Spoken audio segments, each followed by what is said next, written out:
ሰይጣን ከማይችላቸው ነገሮች ውስጥ 3 ነገሮች ልንገራችሁ። አንደኛ ንጹህ የሆነ አምልኮ ወደ እግዚአብሔር አቅርባችሁ በመሃል መግባት አይችልም። ተረካቢው ጠባቂ መላካችሁና እግዚአብሔር ብቻ ነው። ሁለተኛ ሱባኤ በምትገቡበት ሰዓት ማደናቀፍ አይችልም። ሱባኤ ውስጥ ገብቶ ህልምም ማጭበርበር አይችልም። ጸሎትም ማስተጓጎል አይችልም። ሱባኤ ማለት እናንተና እግዚአብሔር ልታወሩ ሲም ካርድ ገዝቶ ኔትወርክ እንደመክፈት ነው የሚቆጠረው። በጣም በቃ ወዲያውኑ መልስልኝ እግዚአብሔር ሆይ ብላችሁ አይምሯችሁ አንድና አንድ ያንን ጉዳይ ብቻ እያሰባችሁ ነው የምታወሩት። ስለዚህ ከትክክለኛው ዓለማውያኖች ዩኒቨርስ ከሚሉት እኛ ደግሞ እግዚአብሔር ፈጣሪ ከምንለው ጋር ነው የሚያገናኘው ሱባኤ። አርምሞ ማለት ጸጥ ብሎ ከእግዚአብሔር ጋር ማውራት። እነዚህ ሁለት። ሶስተኛ ነገር ደግሞ ምንም በቃ ሰይጣን ጣልቃ የማይገባበት ነገር ቢኖር ምንድነው? ነፃ ፈቃዳችሁን ለጠባቂ መላካችሁ ስታስረክቡ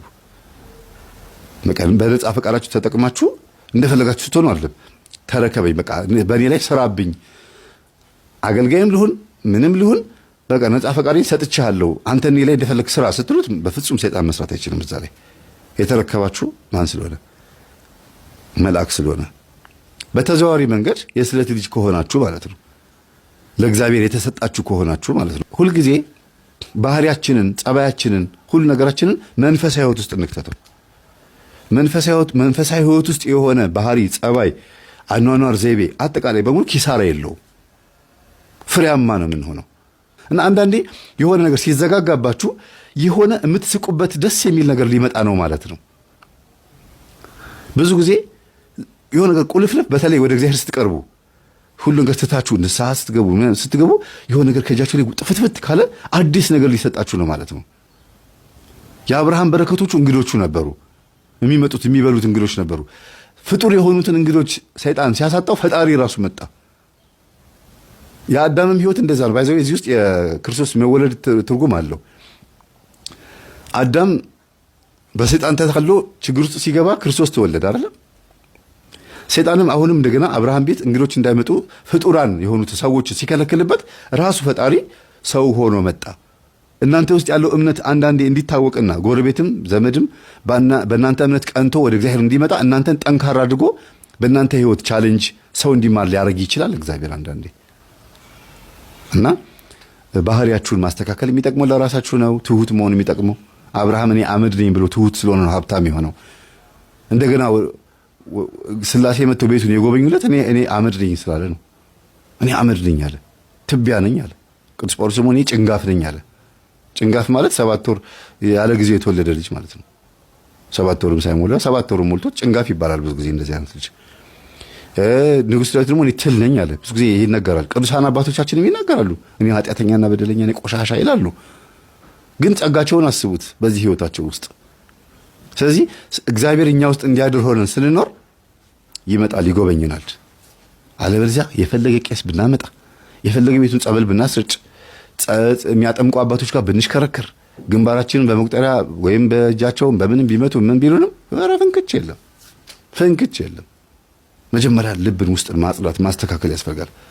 መጥፎ ባህሪ ማስተካከል፣ እንድንጎበኝ ሆነን ማስተካከል። ሲመጣ እነሆ በደጅ ቆሜ አንኳኳለሁ፣ የሚከፍትልኝ ቢኖር እገባለሁ፣ ከሱ ጋርም እራት እበላለሁ ያለው ክርስቶስ እኮ ለዚህ ነው። የሚከፍትልኝ አንኳኳለሁ ሲል ልብን ነው። የሚከፍትልኝ ቢኖር ማለት የሚፈቅድልኝ ቢኖር ማለት ነው። እግዚአብሔር ናገባ ብላችሁ ተፈቅዱለታችሁ ሲመጣስ መቀመጫ አለ? ቤቱ ሽቶ ሽቶ ነው የሚለው ልባችሁ? ቂም ግማት አለው። በቀል፣ ተንኮል፣ ኩርፊያ ግማት አለው። ምቀኝነት ግማት ነው። የዚህ ተቃራኒ ደግሞ የዋህነት፣ በጎነት፣ ቸርነት፣ ደግነት፣ ቅድነት የሚባሉ ደግሞ ሽቶዎች፣ መዓዛዎች ናቸው። የትኛው ነው ልባችን ውስጥ ያለው መዓዛ? አፋችን ላይ ያለውና ልባችን ላይ ያለው አንድ ነው ወይ? ንጉሥ ዳዊት ምን አለ? የአፌ ቃልና የልቤ ሐሳብ ያንተ ይሁን አንድ አድርግልኝ አለ። እና እግዚአብሔር ሁላችንም ይጎብኘን። በባህሪው ምስጉን፣ በባህሪው ፍቅር፣ በባህሪው ይቅር ባይ ነው። ቁጣው የዘገየ ምህረቱ የበዛ ነው። ስለዚህ ምንም ነገር ብናደርግ እግዚአብሔር ሊያስተምረን እንጂ ሊቀስፈን አይደለም የፈጠረን። ግን አልሰማም ካለና ነፃ ፈቃዳችንን ሳንጠቀምበት ሳናመልከው ከሞትን እቺን ምድር ከተሰናበትን ጥርስ ማፋጨት ወዳለበት እሳትና ዲን ባለበት በጣም ብዙ ስቃይ ባለበት ገሃነም ውስጥ ትቃጠላላችሁ ብሎ በተናገረው መሰረት መርጠን ሄደናል ማለት ነው። መርጠን ሄደናል። ያ ምርጫ ደግሞ በነጻ ፈቃዳችን የመጣ ምርጫ። ሁለተኛው ሞት ላይ በደንብ ያገኘናል። የመጀመሪያው ሞት ሳይመጣ ተዘጋጁ፣ ድልዋን ይክሙ ንበሩ ተብሎ ነበረ። አልተዘጋጀንም። ሁለተኛው ሞት ላይ ግን ማንም ሰው ማምለጥ አይችልም። ከባድ ነውና እግዚአብሔር ይማረን፣ እግዚአብሔር ይፈውሰን። ሳልመክርም አላልፋት ነገር ምንድነው? እባካችሁን ከክፍለ ሀገርም ከገጠርም የእናት አባታችሁ ዛር ተሸክማችሁ የምትመጡ አዲስ አበባም ሆናችሁ የእናትና የአባታችሁን ዛር እንዴት ይመለክ እንደነበረ እንዴት ይካደም እንደነበረ ያያችሁ ዘመናዊ ወጣቶች አትከተሉ ይሄን ነገር። በግድ ይሄን አምልኩ፣ ይሄንን ቡና ማፍራት አለብሽ ምናምን ተብላችሁ ቢትታዘዙ፣ ኩሉን ተኳዩ፣ ይሄንን እንሾሽላ ተቀቢው፣ ቡና እንደዚህ አድርገሽ አፍሊ፣ ጨሌውን ተቀበይ ተብሎ ቢነገራችሁም አትቀበሉት። እውነቴን ነው ብላችሁ ያደረገውን ያድርግ። ሳትቀበሉት ኖርማል ኦርቶዶክስ ሆናችሁ ማተብ አስራችሁ የፈለገ ያርጋችሁ። ለምን ዋጋ ያስከፍላችኋል። ዘመናዊ ወጣቶች ሆናችሁ ይሄ ያለፈውን ነገር በመቀበል የምታመጡት ነገር የለም። አንድ ዘመናዊነት የሚገለጠው ደግሞ ልብስን በመቀየር በአራድነት አይደለም። ከእግዚአብሔር ቤት ርቆ በመጨፈር በመፈረክ በምናምን እንደ ልጅቷ እንደፈለጉ በመሆን አይደለም። ዘመናዊነት ማለት መንፈሳዊ ሕይወት መኖር ማለት ነው። በአሁኑ ሰዓት ማምለጥ ነው። እኔ ዘመናዊ የምለው ንስሐ ገብቶ የቆረበን ሰው ነው። እውነት ዘመኑን የዋጀ ነው ዘመናዊ ማለት እና እባካችሁን ወጣቶች ለመበላሸታችሁ ተጠያቂ የሚሆነው በግማሽ % የቤተሰቦቻችሁ ኮተትና የእናንተ መልከስከስም ጭምር ነው። በየሆቴሉ በየናይት ክለቡ በየቦታው በዝሙትም በምንም ከተለያዩ ወንዶችና ሴቶች ጋር ትወስባላችሁ፣ ወይም ደግሞ ይሄ ኃጢአት ይፈጸማል።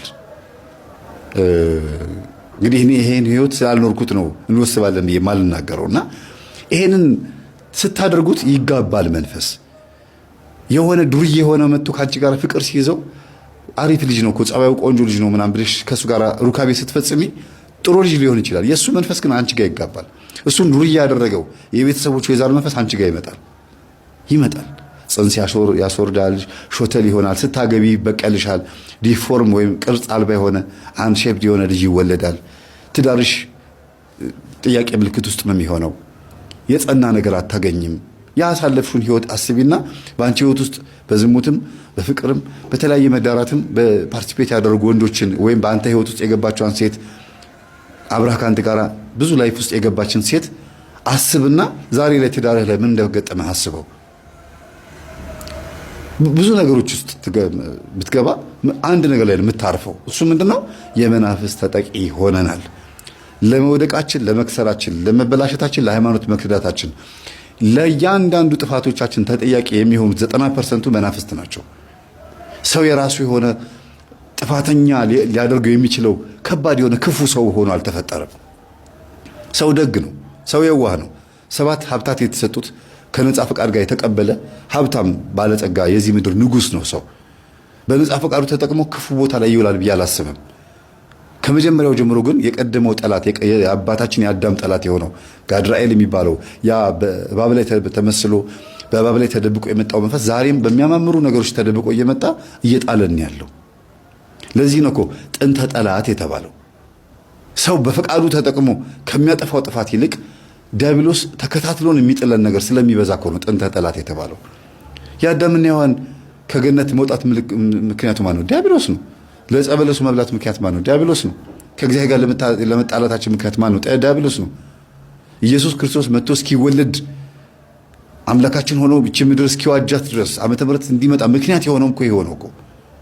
ስለዚህ አዳምና ሔዋን በራሳቸው ኃጢአት ሰርተው አይደለም፣ ወይም ደግሞ በራሳቸው ተነሳሽነት ተነስተው አይደለም፣ አሰናክሏቸው ነው። ለዚህ ነው እኮ የኢየሱስ ክርስቶስ መወለድ ያስፈለገው ወደው እንዳላጠፉ ስለታወቀ ነው። ወደው አይደለም ያጠፉት፣ ተገደው ነው። ዲያብሎስ ግን ወዶ ነው የወደቀው። ወዶ ነው ትዕቢተኛ የሆነው። ወዶ ነው እኔ አምላክ ነኝ ብሎ የተናገረው። ከልቡ አመንጭቶ እንጨትና እንጨት ተፋጭቶ እሳት እንደሚፈጥር ከራሱ ሐሳብ ጋር ተፋጭቶ ትዕቢትን አወጣ ይላሉ አባቶች ሲናገሩ። ሰይጣን ግን ተደብቆ መጥቶ ጥያቄ አቀረበ። ይሄን አትብሉ የተባላችሁት ለምን እንደሆነ ታውቂያለሽን ብሎ ጥያቄ አቀረበ። ስለዚህ ሰይጣን አሁንም በሚታየው በሴት ልጅ መቀመጫ ላይ፣ በወንድ ልጅ ደረት ላይ በሚያበሩ በሚያበጨልጩ፣ በገንዘቡ፣ በመኪናው፣ በሚያማምሩ ነገሮች ላይ ተቀምጦ ይሄን ነገር አየኸው፣ ይሄን ነገር ብትይዘው ምን ይመስልሃል ይላል። ምንም ችግር የለውም አሪፍ ነው ስትሉ ጊዜ ይሄን ነገር ለማግኘት ግን ይሄን ማግኘት አለብህ፣ ይሄን ማድረግ አለብህ ብሎ ምን መስዋዕት እንደምታቀርብ ያሳያል። ስለዚህ የሰው ልጅ ክፉ አይደለም። ያ ማለት እኮ ክፉ ነው ካለን እኮ ሰው ውይ ሰውን ማመን ቀብሮ ነው እያልን ሰውን የምናማረር ከሆነ እግዚአብሔር እንከን አለበት ማለት ነው። እግዚአብሔር ሲፈጥረን እንከን አለበት ማለት ነው። ክፉ አድርጎ ነው የፈጠረን ማለት ነው።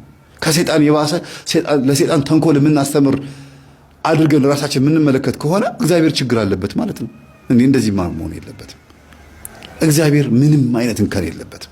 ንጹህ አድርጎ ነው የፈጠረን። ግን ከነፃ ፈቃድ ጋር አብሮ ስለሰጠን በነፃ ፈቃዳችን ተጠቅመን ወደቅን። በአንድ በኩል ደግሞ ዲያብሎስ እንድንወድቅ ምክንያት ነፃ ፈቃዳችንን ኪድናፕ ይሄ ማገትን የሚባለው አገተብንና ባሪያ አደረገን። ነፃ ፈቃዳችንን አግቶ የሱ ተጠቂዎች አደረገን። አዳም የዲያብሎስ ባሪያ፣ ሔዋን የዲያብሎስ ባሪያ ተብሎ የዕዳ ደብዳቤ ተጽፎብን ነበረ። ክርስቶስ በዮርዳኖስ ሲጠመቅ ዕዳ ደብዳቤው ተሰረዘ የተባለው እኮ ለዚህ ነው። ባሪያ አደረጋቸው። ስለዚህ እባካችሁን ይሄ የእናቴ አባቴ ከራማ ነው ከቅድመ አያቴ የመጣ ነው ተብሎ ሲነገራችሁ አዎ እሺ ብሎ ማዳመጥ፣ ከዛ ቡና አፍሩ ሲባል እሺ፣ ይሄን አርጉ ሲባል እሺ ብሎ መታዘዝ የእድሜ ልክ ዋጋ መክፈል። ይኸው ልጆቻቸው ላይ ሁሉ መጥቶ የእድሜ ልክ ዋጋ ከፈሉ። በነዛ በመንትያ ወንዶች ልጆቻቸው በጣም ብዙ ደናግላን ሴቶች ድንግል ናቸው ፈረሰ። በዛ ሰፈር ውስጥ ያሉ ሴቶች ፈጀናቸው አለ ልጁ ሲናገር እየሳቀ። እኔ ያልተገናኘኋት ሴት የለችም ሰፈር ውስጥ አለ። 2 3 እየሄድኩኝ እንደፈለግኩ ነው ማገኛቸዋል። ግንባሬን እንደዚህ እርከን ካረኩት በቃ ኮስተር ካልኩኝ ትመጣለች። መታ ልጥፍ ነው የምትለው ደረት ይላል። መንፈስ ነው የሚስባት። ያያታል፣ በቁጣም ያያታል፣ በዝሙት አይንም ያያታል። ሄዳ ደረቱ ላይ ልጥፍ ነው በቃ ምን ታርግ ወድ አይደለም። ከዛ የኔ ጀግና ትለዋለች። ሽፍቶች በየጫካ ውስጥ ሽፍቶች ሲሸፍቱ ከመንደር ወጥተው ሲሸፍቱ በአንድም በፖለቲካ ጉዳይም ነው የሚሸፍቱት። በአንድ በኩል ደግሞ ጥይት እንዳይመታቸው እላቸው ላይ ጥይት መከላከያ ምናምን ክታብ ምናምን ተደርጎ ኮተታ ተደርጎ ነው የሚሄዱት። ይሄ መንፈስ ተሸክመው ደግሞ ሌሊት መጥተው ሴተኛ ዳሪ ጋር ወይም አንዲት ሴት ባል ያላት ሴት ቆንጆ ሴት ከሆነች ባሏን ወደዛ ብሎ ወይ ገሎ የሰው ሚስት ይቀማል። ከዛ በኋላስ የኔ ጀግና ትለዋለች። ለምን ተይዛ ነው በዛ መንፈስ። ይሄም እንደዛ ነው የሚሆነው። በቃ የትኛውን ቦታ ላይ ብትሄዱ አብዛኛው መንፈስ የሚወራረሰው በቡዳ መንፈስና በዝሙት መንፈስ ነው። በቃ በመተያየት እስቲ ቲክቶክ ላይ ጀበና እዚህ ላይ አስቀምጣ ስደንስ ካየ አንዱ በቃ ትሬንድ ይሆናል። ያም ይከተለዋል። የሆነ ድስት ላይ ተቀምጣ ጉራ እንደዚህ አድርጋ የሆነ ምናምን ስትሰራ ካየ ያም ይቀባበለዋል። አለባበስ ላይ ይቀባበለዋል። ሊፕስቲክ ላይ ይቀባበለዋል። ቅንድብ ላይ ሁሉም መቀባበል ነው። ለምን? በቡዳ ተበላልቷል። እርስ በርስ ተበላልቷል። ራዕየ ዮሐንስ ምዕራፍ 13 ላይ የሚናገረው ይሄን እኮ ለመንፈሱም ምስል አለው፣ ለአውሬው ምስል አለው፣ ለምስሉም ደግሞ ትንፋሽ አለው ያለው ይሄን ነው። አውሬው የተባለው ያ የሚባለው ነው። እንግዲህ እናንተ የምታውቁት አውሬ አይደለም። በባህሪው አውሬ የሆነው የዚህ ዘመን ኤቲስትነት፣ ፓጋንነት፣ ልቅነት፣ ግዴለሽነት ማለት ነው። እግዚአብሔር ይቅር ይበለን፣ እግዚአብሔር ይማረን። ይህንን ቤተሰብ የማረ አምላክ የሁላችንን ቤት ደግሞ ይማርልን። ወጥተው ነበረ ተመልሰዋል። ግን ደግሞ መጥተው ነበረ ወጡ ጠፉ ከመባል ያድነን። የቡዳን መንፈስ ከላያችን ላይ ለማስወገድ ምን ማድረግ እንዳለብን 3 ነጥብ ብቻ አስቀምጬ እንለያይ። አንደኛ የቡዳ መንፈስ መጀመሪያ መኖርና ለመኖር ማረጋገጥ አለብኝ ስትሉ ምልክቱ ምንድን ነው? ያንን ትምህርቱን በደንብ ማዳመጥ፣ ቡዳ ምንድን ነው የሚለው ቼክ አድርጎ በትምህርታችን ውስጥ ማየት፣ ገብቶ በደንብ መመርመር። ቡዳ ምን ላይ ነው የሚቀመጠው? አይን ላይ ነው? ፊት ላይ ነው የሚቀመጠው? ምንን የጎዳብኝ? ምንን ያበላሸብኝ? እኔ የነካሁት ነገር በሙሉ የሚበላሽብኝ ከሆነ አው ችግር፣ በእርግጥ ችግር አለ፣ ቡዳ አለ። ግን ደግሞ እኔ ራሴ አባካኝና አጥፊ የሆንኩት ገንዘብ ሳገኝ ብቻ ነው ወይስ ድሃም ሆኜ አባካኝና አጥፊ ነኝ? ቼክ ማድረግ። አሟጦ መጨረሻ እስክትደርሱ ድረስ ድሃ መሆናችሁ እንኳን ራሱ አሁን አንዳንድ ሰው የሚበላው የሚጠጣው አጥቶ እንኳን ለአረቄ ሳንቲም አያጣም፣ ለሲጋራ ሳንቲም አያጣም። ምንም እኮ ሆድ ውስጥ እኮ ምግብ የለም። እስከ መጨረሻው ሰዓት ድረስ ከእናንተ ጋር ይፋለማል፣ ምንም እንዳይኖራችሁ አድርጎ። ቂምና ሳንቲም ኪስ ውስጥ አያድርም ይላሉ አይደል ሰካራሞች። እና በዚህ ልክ እስከ መጨረሻ ድረስ ድሃ ጨርቃም አድርጎ የለበሰውን ልብስ እስከ መሸጥ፣ ነጠላ ጫማውን ሸጦ በባዶ እግሩ እስከ መሄድ የሚያደርስ ሱስ ያለበት ሰው ከባድ የቡዳ መንፈስ ያለበት ሰው። ሴትም ከሆነች ልክ እንደዚሁ ሁሉ ነገሯ ምጥጥ አድርጋ ሁሉም ይከፋባታል። ጎረቤትም በራሷ ላይ ክፉ ትሆናለች። በራስ ላይ ክፉ መሆን ማለት ራስን አለመጠበቅ፣ ለራስ አለማዘን፣ ለነፍስ አለመጨነቅ፣ ለዘላለማዊ ህይወት አለመጨነቅ ማለት ነው። ዝም ብሎ ተስፋ የቆረጠ ራስን ስለማጥፋት ብቻ ማሰብ ማለት ነው። ይሄ በራስ መጨከን ይባላል። የዘላለም ህይወት እንዳላስበው ቢከፋም ቢለማ ምን ሳይሻል አይቀርም የሚባል ነገር አለ። ምንድነው? ለክፉም ለደጉ ምን ሳይሻል አይቀርም ሲጻፉት እናንተ። ስለዚህ መንግስተ ሰማያትም ገነትም ቢኖርም ባይኖርም ሲኦልም ቢኖርም ባይኖርም ግን ደግ ሆኖ መኖር፣ ጾሞ ጸልዮ ሰግዶ ለአይምሮና ለህሊና ታማኝ ሆኖ መኖር ይሻላል። ቢኖርም ባይኖርም ስላችሁ እንደው የለም ብላችሁ የምታስቡ ከሆነ ኤቲስትነት ካለባችሁ ማለት ነው። መልካም ሰው ሆኖ ማለፍ እኮ ጥሩ ነው። ስምን ከመቃብር በላይ ስለሆነ ማለት ነው። ተዝረክርኮ መሞት መረሳት ነው። መሞት በአጠቃላይ መረሳት ቢሆንም ግን ስም ከመቃብር በላይ ነው። አንዳንዴ እሱ እንኳንም ሞተ የሚባል መሆን የለበትም። ኧረ ይሄን አድርጎ እኮ አረፈ እንደው ትልቅ ነገር ሰርቶ አለፈ ይባላል። የዛሬ 20 ዓመት የተተከለ ችግኝ ነው ዛሬ ዛፍ ሆኖ ለኛ መጠለያ ሆነው። እኛ ደግሞ ችግኝ ተክለን ደግሞ ለሚቀጥሉት ትውልድ ዛፍ እንዲያገኙ ማድረግ አለብን እና ስለ ቡዳ መንፈስ ማወቅ ነው መጀመሪያው። ሁለተኛ ደግሞ በዙሪያችን ያሉ ሰዎችን ማየት የእኔ ጠላት ማን ነው? ሰላቢ መንፈስ፣ ሰላቢም ቡዳ ስለሆነ ነው። ሰላቢ መንፈስ ምቀኛ የሆነ ሰው በእኔ ዙሪያ ማን አለ? የሚነካካብኝ ሰው፣ በእኔ ነገር የሚቀና ሰው የሆነ ነገር ስትይዙ ማለት ነው። አይ ይሄን ነገር እንደዚህ ብታደርገው ጥሩ ነበር። ሁልጊዜ ባላችሁ ነገር ላይ ኔጌቲቭ የሆነ አስተያየት ነው የሚሰጠው። ይሁን ችግር የለውም እድሜ አይኖረውም ግን ተጠቀምበት ይላሉ። አሪፍ ነው እንዴ ጥሩ ነው የገዛው ወይ ሲያምር፣ ኧረ እኔም እንደዚህ እገዛለሁ ምናምን የሚል እኮ ቢሆን ጥሩ ነበረ። አንዳንዴ ጥሩ ቅናት ነው እኔም እገዛለሁ ማለት። ግን ያደረጋችሁት ነገር በሙሉ አይጥመውም። ሁሌ ባደረጋችሁት ነገር ላይ ኦፖዝ የሆነ አስተያየት ነው የሚሰጠው። ይሄ ምቀኝነት ነው። የራሱን ኢጎ ሰው ላይ ያንጸባርቃል። ሳያውቀው ግን ቡዳ መንፈስ የሚያስተላልፈው ማለት ነው። ሶስተኛ ደግሞ እንዲህ አይነት ሰው መኖሮቹን ቼክ አድርጉ ነው ይሄ። ሶስተኛ ላይ ግን ተሰብስቦና ተጠንቅቆ መኖር፣ ቡዳ መንፈስ መኖሩን ማወቅ ትችላላችሁ። እቤት ስትቀመጡ ቤት ድረስ አንኳኩቶ ይመጣሉ የቡዳ መንፈስ ያለባችሁ። የት ጠፍተሽ ነው? በእርግጥ የሚያስቡላችሁ ሰዎች ሊመጡ ይችላሉ። ግን በተደጋጋሚ ምን እንደምትበሉ ምን እንደምትጠጡ ቤታችሁ ውስጥ ያለውን ጓዳ ጎድጓዳ ምናምን ቡና ለመጠጣትም በምንም ውሏቸው ሴቶች በተለይ እንደዚህ ቤት ውስጥ በሰፈር በምትውሉበት ሰዓት እንዴት ናችሁ ቡና የለም እንዴ ብለው በየቀኑ ይመጣሉ። በየእንትኑ የምትበሉትን ስንዴ ስንት እንዳስፈጫችሁ ጤፉ ምኑ ሁሉ ነገር ኢንፎርሜሽን ማወቅ ይፈልጋሉ። መረጃው የእናንተ ቤት መረጃ እንዲኖራቸው ይፈልጋሉ። ከዛስ ምንም ባያደርጉም እንኳን ቡዳው ይበላዋል። ከዛ በኋላ እየተመናመነ ከዛስ እናንተ አበድሩኝ እንድትሏቸው ይፈልጋሉ። ከነሱ ቤት እናንተም እህል እንድትበደሩና አለሁኝ አይነት ነገር ከዛ ቤት እኔም ስላበደርኳት ቤት ሁልጊዜ እገኛለሁ ማለት ነገር እና የቡዳ መንፈስ ሳያስቡትም አስበውትም በዙሪያቸው ያሉ ሰዎች ላይ ቼክ ማድረግ ያስፈልጋል። ሌላው እንደ 1 2 ብዬ 3 ብዬ ማልሰጠው ቁጥርም ማልሰጠው የቡዳ መንፈስ መኖሩን በጸበል በጾም በጸሎት በስግደት በደንብ አድርጋችሁ ወጥራችሁ ይዛችሁት ማስለፍለፍና ማነኬት ነው የመጣው መቼ ነው የበላኸኝ ወይም ደግሞ ከእናት ማህፀን ነው ወይ ብሎ ጠይቆ ማወቅ ይቻላል። ይሄ ከቁጥር ውስጥ የማይገባ ዋና ጉዳይ ነው። ይሄን ይመስላል። እህታችን እንግዲህ ጥሩ የትዳር ዘመን እንዲኖርሽ ተስፋ አደርጋለሁ። እጮኛ ጓደኛ ይዣለሁ እያለች ነው። እንግዲህ ያሳካልሽ፣ ጥሩ ነው። ይሄ ቤተሰብ እንዲታረቅ ምክንያት የሆንሽው አንቺ ብትሆኝም ግን የበለጠ የእናትሽ ግልጽነትና የዋህነት እንደሆነ ነው የምረዳውና እኚህ ሴትዮ ወይም እቺ እናት አሁን እንኳን ሊፕስቲክ ልትቀባ ምን ልትል የምትለብሰው ቀሚስ ማጠቃላይ የምታደርገው ነገር ለሰፈር ሰው ትንግርት ነው፣ እንቆቅልሽ ነው የሆነው። ውሽማ የተባለው ሰውዬ ያ ሚስቱ የሞተችበት ሰውዬ እንኳን አንገቱን ደፍቶ ወደ ቤቱ እስኪገባ ድረስ ነው የዘጋችሁ ማለት ነው። እና በዚህ ልክ ሰው በጣም በጣም በጣም ለውጥ ያመጣል እና ተስፋ አትቁረጡ። የማይለወጥ ነገር የለም። ሽባን እስከ ማዳን የደረሰችው ወይም ደግሞ በዚህ ልክ እምነቷ ጠንካራ የሆነው እግዚአብሔር ጸሎቷን እንደሰማላት ምልክት ነው የሰጣት። ከሷ ጋር እንደሆነ ማሳያ ነው። ይምረኝ ይሆን ስትል አዎ እምርሻለሁ ሲል ምልክት ሲያሳያት በልጁ ላይ ያሳያት ማለት ነው። ስለነበረ ሰዓት ሁሉ አምላካችን ስም የተመሰገነ ይሁን። ሰላም ነው እና ሰዎች በመናፍስት ይዞታ ውስጥ በሶስት ይከፈላሉ ማለት ነው። በሶስት ሲከፈሉ ቀደም እንዳልኳችሁ አንደኛ ለመንፈሱ የሚኖሩ፣ ሁለተኛ በመንፈሱ የሚኖሩ፣ ሶስተኛ መንፈሱ የሚኖርባቸው። አሁን እዚህ ያለ ነው ከዚህ ከሶስቱ ያመለጥን አይደለንም። ለመንፈሱ የሚኖሩ ከዚሁ ሂደትና ባህሪ ደግሞ እነ ጠቋራ ዳልሞቴ ወሰንጋላ እናቶቻችንና አባቶቻችን ለመንፈሱ ኖረዋል።